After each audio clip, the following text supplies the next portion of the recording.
activation sequence follow on.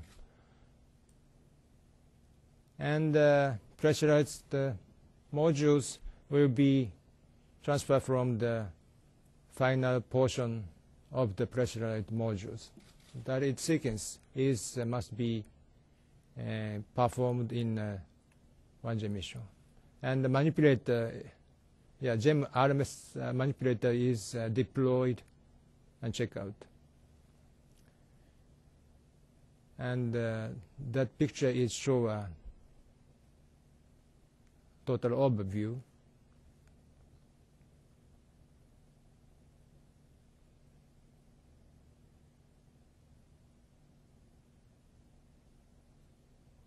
Okay. Okay, next thing is 2JA. Next spring maybe launched, and station will pick up the exposure facility, exposure sections.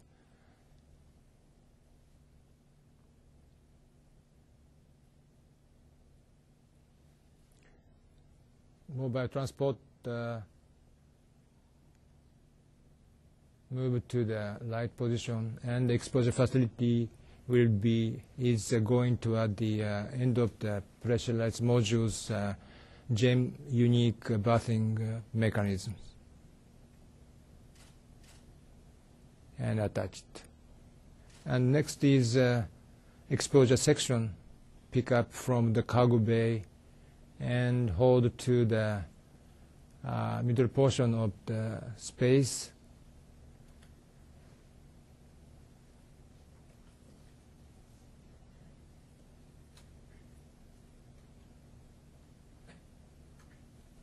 And hand over to the station arm, pick up the exposure section to the exposure facility port side berthing mechanism. And the exposure section has the three payloads. One is this is the exposure facility, three payloads. One is submarine sounder payload. One is for the space environmental measurement systems, and one is for the this is the inter-orbit communication systems payload. Thank you very much for slide. And in the third Kibo assembly next year, so now a Kibo control center in Tsukuba is waiting for launch, but Kibo Control Center is located 40 miles northwest of Tokyo, named Tsukuba. And another important Japanese contribution to the International Space Station is the H2 Transfer Vehicle, HTV. This is an unmanned autonomous vehicle with the capability of transporting both pressurized and unpressurized cargo to the ISS. The pressurized cargo has the same interface of with the common berthing mechanism, same as this kind of the same interface in HTV. And HTV can transfer the ISS International Space Station standard lock through the Node 2. HTV unpressurized cargo can accommodate 1.5 tons of the unpressurized cargo. This is the unique capability to be flown after the shuttle retirement.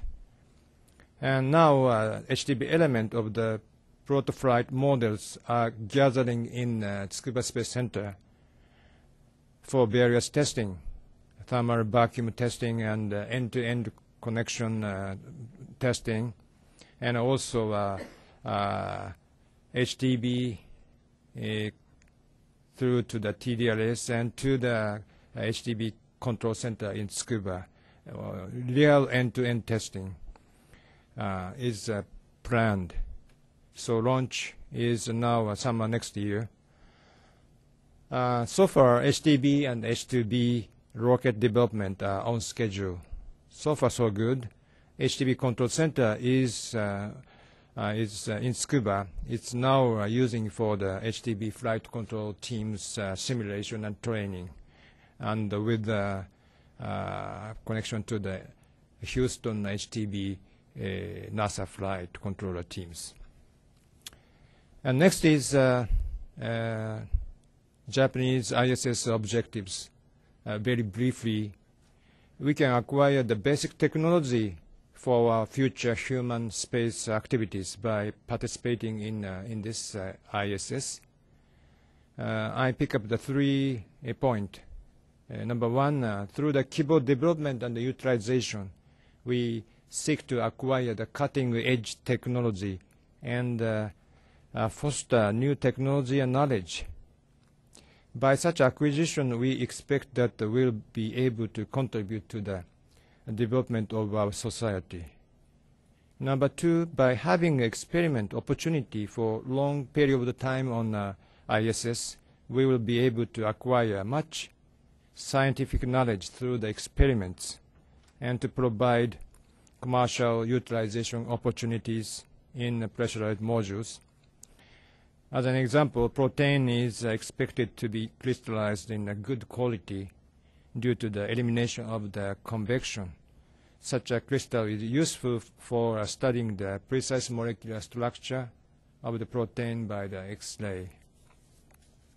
Also, various achievements are expected from the Earth to space observation as well as science and technology experiment performed on exposure facility.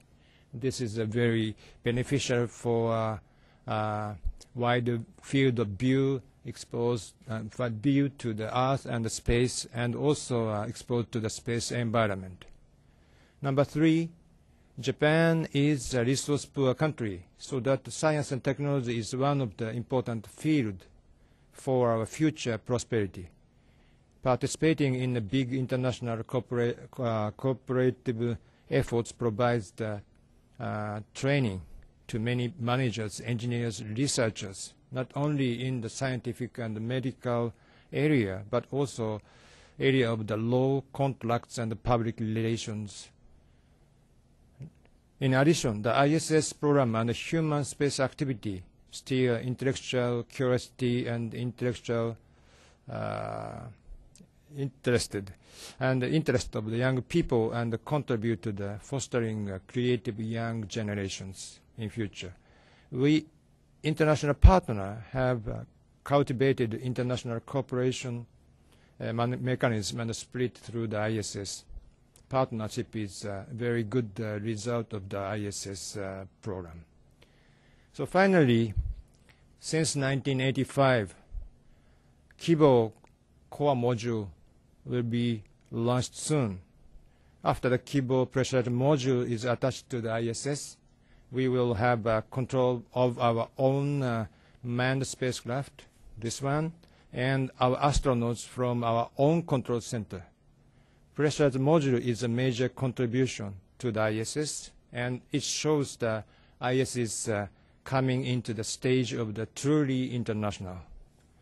Now, more than 300 VIP are coming to here, already maybe arrived. Industries, retirement people, JAXA retirement people, and also government official retirement people are looking at the beautiful space shuttle and also a beautiful KC scene. So now JAXA flight control teams and the engineering team are ready to go. Thank you. Thank you, Mr. Hasegawa, and we'll take questions now. Please wait for the microphone to come to you, and please give your name and affiliation. So we'll begin over here. Anyone with questions for Mr.